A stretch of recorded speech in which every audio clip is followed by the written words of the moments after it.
ధ్యానిస్తూ ఆలోచిస్తూ ఉంటే మనకు తెలియకుండా మన హృదయము, మన అంతరంగము ఆయనలో బలం పొందుకొని ఆయన వలె మారుతుంది. హల్లెలూయా.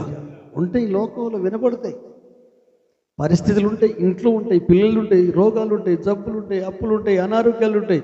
ఇవి తప్పించుకునేవి కాదు. నువ్వు ప్రభుతో ఉంటే వీటిని ఓవర్కమ్ చేయగలుగుతావు, ఈ పరిష్కరించుకోగలుగుతావు. అస్సలు ఆయనతో ఉండాలి.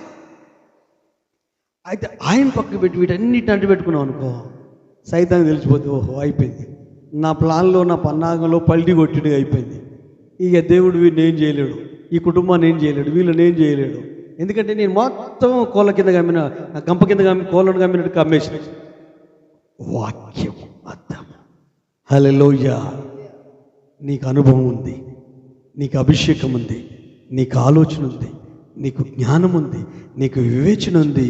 పరిశుద్ధాత్ముడు నీ జీవితంలో, నీ కుటుంబ జీవితంలో, వ్యక్తిగత జీవితంలో, ఫ్యామిలీ జీవితంలో, ఆత్మీయ జీవితంలో ఎన్ని వైపుల నుండి నీకు హెల్ప్ చేసుకుంటూ, నడిపించుకుంటూ, బలపరుచుకుంటూ, సరి చేసుకుంటూ వచ్చాడో అవన్నిటిని గుర్తుపెట్టుకొని కృతజ్ఞత కలిగి మనం జీవించాలి.